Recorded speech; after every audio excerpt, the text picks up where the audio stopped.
Chapter 4. Half an hour later, John and his father were trudging down the quay in the port of Leith. The wind, which had fallen now, had whipped the clouds away, and a half-moon shone. It lit up the ripples on the water in the harbour, and glanced off the wet cobblestones. A couple of men, no more than dark shapes against the indigo sky, were lounging against a bollard. They murmured a polite "Good evening to you," but John was aware of their eyes on his back as he hurried after his father. "No one could be here looking for us yet, could they?" he whispered to Patrick. He was thinking uneasily of the horseman who had passed them on the road. Patrick didn't answer. He was scanning the ships moored alongside the quay. "Is it that one? The boat to London?" asked John. "I don't know, son. No, it's surely too small." Someone cleared his throat behind John, making him jump. He turned to see that the two men had come up right behind him and his father, and were standing uncomfortably close to them. "The smack to London?" one of them said. "Been gone a day now, sir. Went out on last night's tide. Next one could be dunking here tomorrow morning, if the wind doesn't veer around to the north." John had been so sure the boat would be there, tied up at the quay, ready and waiting to carry him and his father out of this nightmare towards a new adventure in London. The disappointment made him rock on his feet.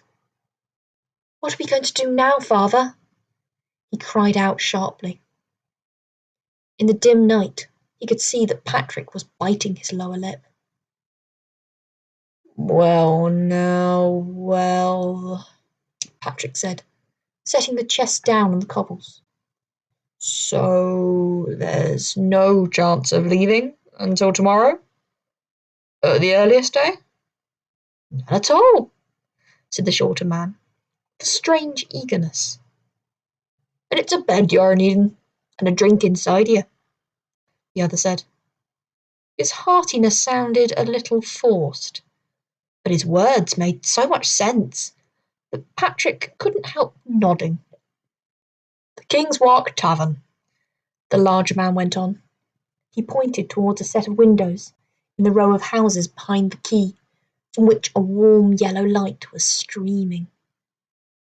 Patrick picked up his chest. "We can't go there, father," John whispered, tugging at his sleeve. "It's the first place anyone would look if they came after us." The two men were already walking ahead of them towards the lighted windows. "Don't you see, Johnny?" said Patrick in a low voice. "It'll look a lot more suspicious if we don't take a bed in an inn. Lurking in the street all night like criminals. We'd be as noticeable as flies on butter. Anyone comes looking for us, we'll offer them false names and put them off the scent." They had reached the inn, and Patrick was already following the two men into the smoke-filled warmth inside. It was so delightful to be indoors, in the warm, out of the cutting wind, that John stumbled gratefully to a bench by the fire and sank down onto it, letting his tiredness overwhelm him. He was dimly aware of Patrick talking to someone, the landlord he assumed, on the far side of the room, but his eyes were on the blaze, on the red glowing coals. He stretched out his hand towards it to warm them. Patrick came back a moment later with a bowl of hot soup for him. "Get this down inside you, Johnny," he said merrily, and John saw that his father's spirits had bubbled up again. He was cheered, but a little alarmed at the same time. If Patrick had a drink or two and an expansive mood came over him, He might start to entertain the company, forget the danger they were in, and let down his guard. The two men had followed Patrick and settled themselves beside him on the bench, mugs of ale in their hands. John could see them clearly now. The older man was heavily built, with a red bull neck, and the buttons on his yellow waistcoat strained across his stomach. The younger was thin and nervous looking. He sat with only the ball of his right foot touching the ground, and set his knee to jerk up and down. The movement set a quiver along the whole bench. "So," said the older man jovially, "what brings you two travellers to Leith on a wild night like this?" Patrick took a deep drink from the mug the man had given him. "We're on our way to London." Patrick took another gulp. "I have matters of business to attend to. Matters of business in Shoreditch. That's a district of London, you know." "I did know," said the man dryly. "What sort of interests?" asked the other. "In the shipping line, are you? Merchandise?" "Shipping? No." Patrick stared into his drink. "More like business." John had become aware of a quietness that had fallen over the other drinkers in the room. He looked at the landlord, who shook his head slightly, as if conveying some mysterious warning. John swivelled round and caught the eye of a broad-shouldered young man in fisherman's boots, whose face was flushed with ale. "Hey, you! Over there! Take care!" The man called out loudly to John, making every head turn towards him. "Those two men are from press gangs. They'll trick you. You'll take the King's bounty afore you know it, and end up going out to sea, pressed into the Navy." The two men on the bench were smiling uneasily. "Hold your tongue, you drunken troublemaker," the older man. "We're no press gang. I'm His Majesty's recruiting officer, and if an honest man wants to do his duty and go to sea, he wants to fight the French, for king and country, and safeguard his wife and children, then we're here to help him fulfill a noble ambition." "Help anyone? Noble ambitions, yar?" jeered the fisherman. "I tell you," he jabbed a scarred forefinger towards Patrick, "if you don't mind yourself, next thing you know, you'll be dancing a hornpipe on a man of war, and having your head blown clean off by a French cannonball." Patrick seemed unimpressed. He laughed, took another sip. "Recruiting officers, is it?" He eyed the two men with interest. "I wondered why you were so kind as to buy me a drink. But you found the wrong man in me. Gentlemen are exempt from being pressed into service, as I'm sure you'll know." "Is that so, sir?" The recruiting officer smiled thinly. "But how is it that if you are a gentleman, which I don't doubt, you come to be travelling so lightly, with nothing for the long voyage to London but a small chest and a bundle tied up in cloth?" "That," said Patrick, draining his mug, "is none of your business, my dear sir. I am a gentleman and a property owner." As he said the word owner, he faltered and shook his head as if trying to clear it of unpleasant thoughts. "Property owner, eh?" John could tell that the officer was only pretending to be impressed.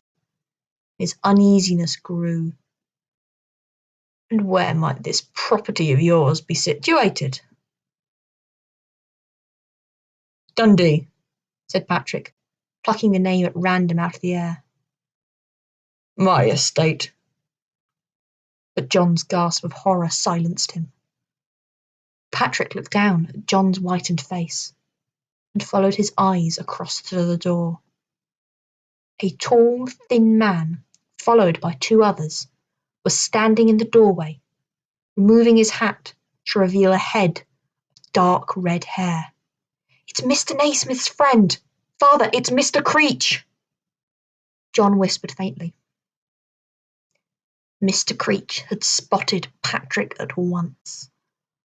Over there, he called out commandingly, drawing the attention of everyone in the room. The man by the fire. Arrest him. He's wanted for murder. He stabbed a man up in Edinburgh in cold blood this very evening, and then he ran for it. Patrick had started to his feet. He looked round wildly, but seeing no escape route, he put his arm round John's shoulders and drew him close. The man's lying, he said in a trembling voice. The murderer's his friend, Harriet Naismith. I witnessed the deed myself. There was a long silence. If you witnessed it yourself, why'd you run away? Someone shouted from the far end of the room. Take him, Creech said to the man behind him, who surged forward. They found their way blocked by the bulky form of the recruiting officer. He's mine, he said shortly. You can't have him. He's volunteered to serve his king and country. He's taken the king's shilling. The king's shilling? Joined the navy? I have not, shouted Patrick. What's this then? Said the younger man triumphantly. He had taken Patrick's mug, and now he turned it upside down, so that the coin which had slipped into the bottom of it fell into his hand. Patrick tried to pull himself free of the officer's hand, which was now gripping his shoulder. This is outrageous. You planted that coin yourself. You can't, The officer shook him in a manner that was not unfriendly. Take my advice, lad.